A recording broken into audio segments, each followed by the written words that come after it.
৭১ থেকে ২৪ আমরা বারবার প্রমাণ করেছি আমরা বীরের জাতি, আমরা জালেমের বিরুদ্ধে এক হই এক লড়াকু সেনাদল হিসাবে।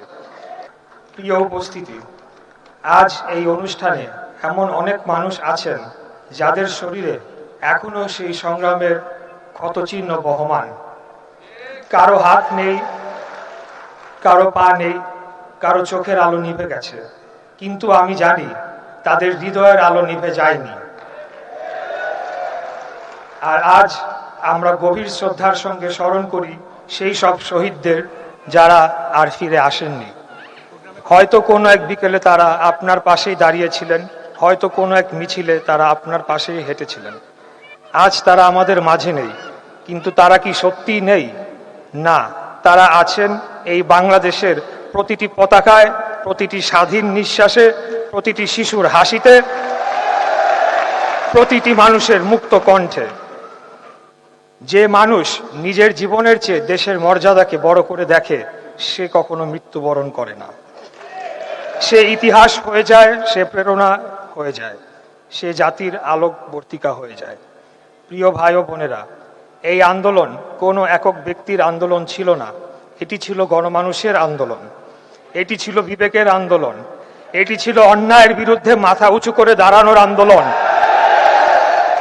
এখানে ছাত্ররা ছিল, এখানে শিক্ষকরা ছিলেন, শ্রমিকরা ছিলেন, রিক্সা চালকরা ছিলেন, ক্ষুদ্র ব্যবসায়ীরা ছিলেন, স্কুল পড়ুয়া শিশুরা ছিল, মা ছিলেন, বাবা ছিলেন, আর ছিলেন কোটি কোটি সাধারণ মানুষ যারা বিশ্বাস করেছিলেন একদিন বাংলাদেশ আরো ভালো হবে।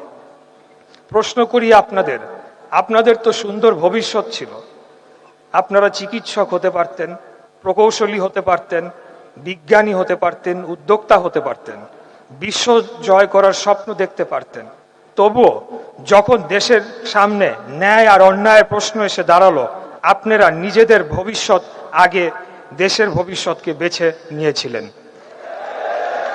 এই আত্মত্যাগী ইতিহাস লেখে, এই সাহসী একটি জাতিকে মাথা উঁচু করে দাঁড়াতে শেখায়।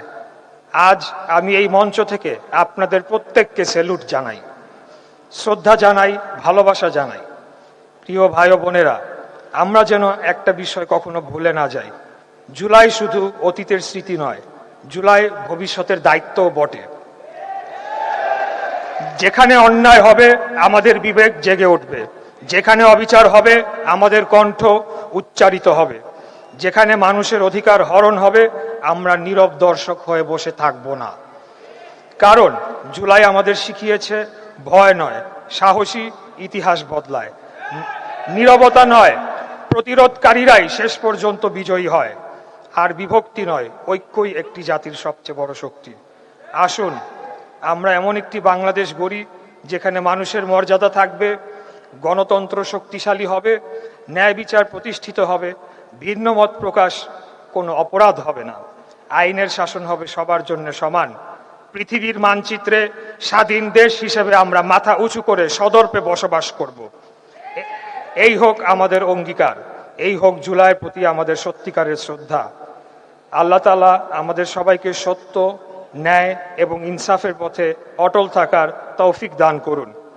৭১ থেকে ২৪ আমরা বারবার প্রমাণ করেছি আমরা বীরের জাতি, আমরা জালেমের বিরুদ্ধে এক হই এক লড়াকু সেনাদল হিসাবে। কবি নজরুল ইসলামের বিদ্রোহী কবিতার একটি অংশ থেকে আমাদের আগামী দিনের অনুপ্রেরণা নিতে পারি আমরা। মহাবিদ্রোহী রণক্লান্ত, আমি সেই দিন হব শান্ত, যবে উৎপীড়িতের ক্রন্দন রোল আকাশে বাতাসে ধ্বনিবে না, অত্যাচারীর খর্গ কৃপান ভীম রণভূমি রণিবে না। পরিশেষে আমাদের প্রাণপ্রিয় নেতা আজকের মাননীয় প্রধানমন্ত্রী দেয়া একটি স্লোগানের মাধ্যমে আপনাদেরকে এই সম্মেলনে স্বাগত জানাচ্ছি। দিল্লি নয়, পিন্ডি নয়, নয় অন্য কোনো দেশ, সবার আগে বাংলাদেশ। আসসালামু আলাইকুম।